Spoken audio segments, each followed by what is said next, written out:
Hi, everybody. It's your host, Samantha, Mo, and Sydney, and we're back with another episode you don't want to miss on the Deeper Than Tech podcast, where we talk about how to grow your career in an industry that was not designed with us in mind.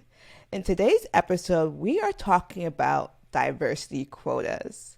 I am very excited about this topic. I have talked to a lot of my non-Black coworkers about this, and they definitely have different opinions than me.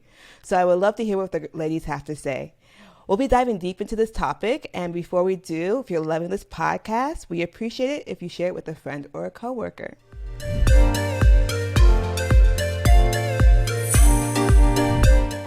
Whew, that was a lot. But there is this perspective that Black women or Black people in general are unqualified to be software engineers, and that companies are only hiring people of color because they have diversity quotas to fill. How do y'all feel about that? Can I dive into this with if we can't even have a black Little Mermaid with people not losing their minds, how do we think how we feel as Black women in a professional environment? I mean, you can't even have a fictional character that has a little bit of melanin in their skin. I mean, the crab can be Jamaican and from the Caribbean, but Lord forbid that Ariel herself be somebody that looks like me or my family members. But anyhow, if we can't even do that in fictional characters, imagine how hard it is to translate into the workplace. That's actually right on topic. People are Yeah. mad about Ariel, and people are mad that a lot of Black engineers are being hired. Sometimes people feel like we are taking their jobs. I'm like, no, we're not. We are just as qualified. I really hope that we are now in a space, and I know that we're not, that most of the time we are being hired for the quality amount of work and the integrity that we have, because it is so frustrating to hear these silly rumors from counterparts that we can't do our job, that we don't know what we're talking about, where interviewers are purposefully giving us harder questions because we're stealing people's jobs and things. How ridiculous is that? Why are you being so malicious enough when we are overly qualified? Considering that we are overly qualified, especially Black women, overly degreed in most cases for these jobs that are going to be paying us way less than some of our counterparts, and we're still out here struggling. We have the receipts to confirm that we are able to do the job, and yet we are still being told to our faces that no, you can't. That's crazy. It's crazy. Sydney, I love your preaching. Have y'all ever experienced this head on? Somebody has come up to you and be like, hey, you were hired because you're a diversity quota. I don't think anybody has meant to say that to me directly. There definitely coworkers that I've had that thought it was the case. And for me, moving into different roles so quickly, or having the ear of managers and being a lead on different projects for testing and things, how can that be? And I wasn't, or this person wasn't, and things, So it wasn't straight up told to my face, but I've definitely had people assume or be really snide about me because of my skin color and because that's what they assume. So it's a lot. Any of you too? Well, I've actually had it directly in my face. I remember when I was in University of North Carolina, Chapel Hill, and I was getting my certificate because I'm a career pivoter. I started my career with government and military, and then I decided I didn't want to do policy work anymore. So I was like, let me go see what the certificate's about, and if I enjoy it, then I can pivot into software engineering if I like it. So as we're graduating and we're getting ready to come out of this program, I remember I think, the second student to actually land a job out of I think it was a cohort of about 40 people. And of course, this guy, he comes to me and he's like, I know exactly why you got it, because you're Black and you're female. So it's going to be easy for you to get a software engineering job than anybody else. And I'm not timid. I don't like conflict, but when conflicts come to see me, I'm okay. We can see each other. I would tell you how I felt. So as soon as that came out of his mouth, I was like, or it's because I'm a hustler and because I made a coffee like 101 with a hiring manager. I did my research. Or it's because I used to be military intelligence in the Army. So obviously I have analytical like skill sets. Or maybe it's because I worked in the Pentagon for 4 years, Tim. Sorry, I didn't mean to put his name out there. But maybe because I worked at the Pentagon. Oh, so you got like the security thing too. Like you got clearance. You're up there. Yeah, so maybe it's because I worked at the Pentagon for 3 years. Yeah, or maybe it's because I worked for special operations for the last 10 years. Or maybe it's because I'm better at coding than you. And then he was like, well, I didn't mean it like that. I was like, have you watched Hidden Figures yet? Check that movie out and then come back to me and then ask me if I'm qualified or not, or the reason I got the jobs before most of my cohort has. But I got a little sassy with it, but I have been told that, and I know that's an assumption. But the only bad thing about, so there's good and bad into having these quotas. So we know that we have to kind of push that a little bit so they actually look at us. So if you have a quota to me, at least you're going to look at a Black engineer that you probably wouldn't have looked at before. But the downside of it is they think now that we're a token, like they have to fill that with a Black engineer. So I don't know how to sidestep that. Or the best one is when they say we want diversity, but we're not going to hire anybody Black, but just another white female. I don't know if that's like taboo to say that. And then they say that's diversity because we have another girl on team, but not necessarily somebody that comes from a different background or somebody that has a untraditional pipeline into tech. That hits a whole nother trigger for me. Let's not get too deep into that one because that is a whole situation right there. But yes, I'm so sorry that you both went through those experiences. I personally have also been through one as well. There's this app called Blind. I love this app because everybody gets to go on there and talk anonymously about the company.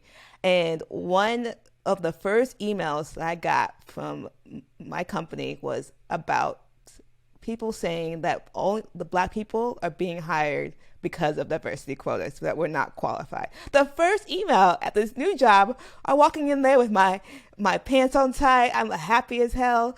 But no, that was the first email. So it's unfortunate that we have to go through this, but it's good to know that people are thinking about this and we can try to at least, like what Mo did, tell them, hey, these are the resources. You need to go look at this to understand what we are going through. So how have y'all overcome these barriers that exist? I think that being able to like have the community, or at least like reach out to the community that has been built around being Black in tech has first off helped my career, and I'm sure that it's helped others. I can't say that I've like overcome the hump, and I don't know if I ever will, but I think that in my level of access and opportunity has definitely been higher than others because I've been able to learn in public, like just like literally put it out there on Twitter, on YouTube and whatever, and people have seen that, and so they're actually like able to in real time be able to see like the work that I've been able to do to prove that yes, I belong here. Should I always have to be doing that?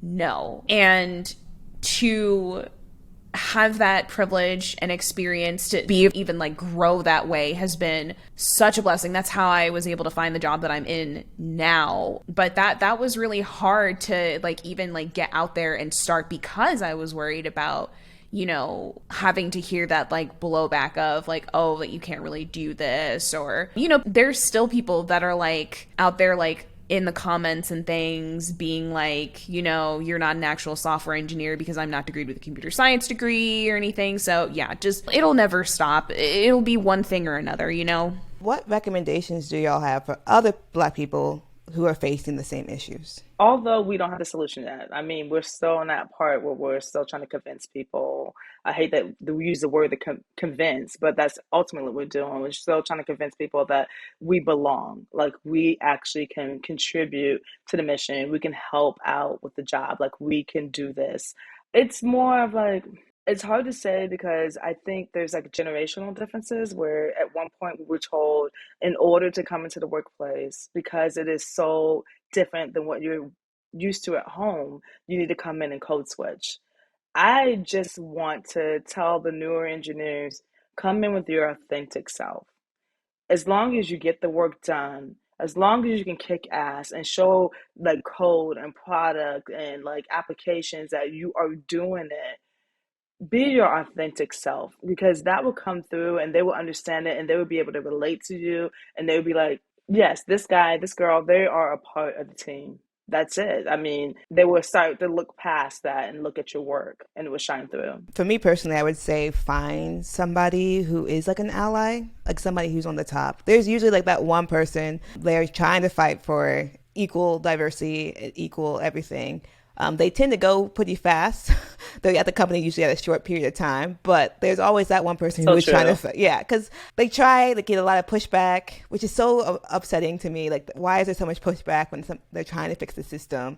But try to find that person, go to them when you see any incidents that happen. I personally don't go to HR when it comes to that things because I have not heard any good HR stories, but I always No, go not to at like, all. I have never heard of a good HR story. So I always try to go to at least somebody who is on the leadership team and maybe they can do something, but maybe they won't. I don't know. I think Sydney hit on it earlier. It's like that community. It's not necessarily has to be somebody at your job because you're not always going to have somebody that looks like you or understands what you're going through there. But at least having like somebody from another engineer at another company, another startup, or another government entity that can understand and kind of guide you through it. But then there's also, oh, can I just one more little story? So my last job, I was trying to explain to them that they didn't understand why I wanted to or deeply desired to go to Afrotech. They're like, why Afrotech? Why is that a big deal? I mean, there's not that many black engineers in the world. Why do you need to go to a place where there's just it just seems weird. Like, what if I had one just for white people? I said, well, you have one just for women in tech. You have one just for like Asian people in tech. So what does it say to Yeah. you that it feels weird? Like, it's not a skin thing, it's a cultural thing. Like, it's okay for Yeah. everybody else to link up with their culture, but if I say that I want to go something that makes me understand my culture and this type of job field, but that's neither the point. That was another like little battle to make them understand at least what I thought they would understand. But the thing is, like, go to those type of conferences. You might feel like, oh, I don't want to go by myself. I don't want to ask about it. But once you go there, I'm not gonna call it Mecca, but it felt like Mecca. It felt like a little tech Mecca for me because I was seeing people who were going through the same things I was going through, who were championing the same things at their jobs, and I can talk to them, network, and link up with them later on. So it just felt nice to have that. Not that it's a plug for Afrotech, but if this is a plug for Afrotech, Deeper Than Tech loves you and they don't mind sponsoring. I mean, if you got sponsorship tickets for Samantha, go ahead and let that Please I'm happen. not gonna say no. let them We're not know. going to say I'm not no. gonna say I no. mean, we know it was at the Bay before, but we're all about Austin, Texas this year. We'll be there. So I also had another story about that, about spaces and for different groups. I went to a conference and there was a black corner where black people can go. It was like a small corner, not that big. And there was a big old room for the white women, or I guess all women in tech. People were going to tear down the black corner. They would not, like, they wanted to go inside. They had like all these excuses, like, why is there this thing in the corner? But the women section, no one cared about it. It was just the most interesting thing that this was happening at a tech conference, that people were trying to destroy something that was just so small. It was like in the corner, in the back of the woods, like, but they would not let us have a little tiny Oh, space. wow. Did they eventually tear it down? Like, They weren't picketing and rioting, but they were like trying to come in and like take over the space. Like, why? oh my gosh. I roll. Like, stay out of people's business. Mind People your have to understand business. intersectionality. Yes. I know people don't like to know intersectionality, and it sounds like a convoluted term, but if people understand, like, you can belong to multiple groups that are like, I don't know if I want to use the word marginalized, but multiple groups that you can belong to like that. It's just a shame that when it comes to anything Black, it has to be highly scrutinized. Well, I wanted to make sure we end this episode on a positive note. So how can we flip the diversity quota in our favor? What are some things that we can do? I mean, if I see other badass Black girl engineers, I know I am recommending them. I'm adding them to the thing. I'm telling them, because a lot of times what we do, we'll count ourselves out and we'll be like, well, I can't apply for that job. I'm champion behind them. Like, no, you can. Like, I know the hiring manager, talk to them, show them your product, show them your GitHub portfolio, and they might be interested. Like, this might be a good fit for you. Like, you can belong here or you can belong there. So just champion those developers that put in the work, are really good, a great representation of what a Black engineer can look like on their team.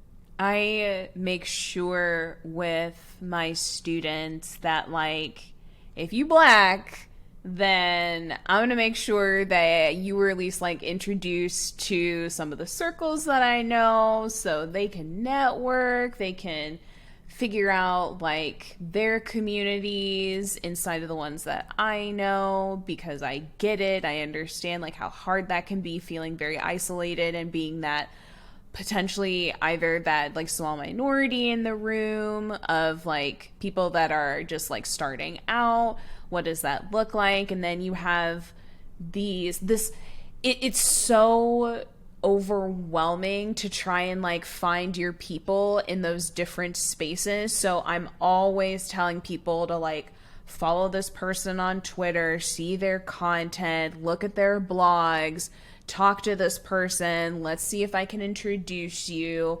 Let me see if I, like, know a job or something to that effect. Like, it's always, how can I support you? Like, I don't know if I can, like, get you all the way into a job just yet, but I can at least, like, hold the door open for whoever I know, and then can see if I know a person, something, just anything that I can do to help contribute.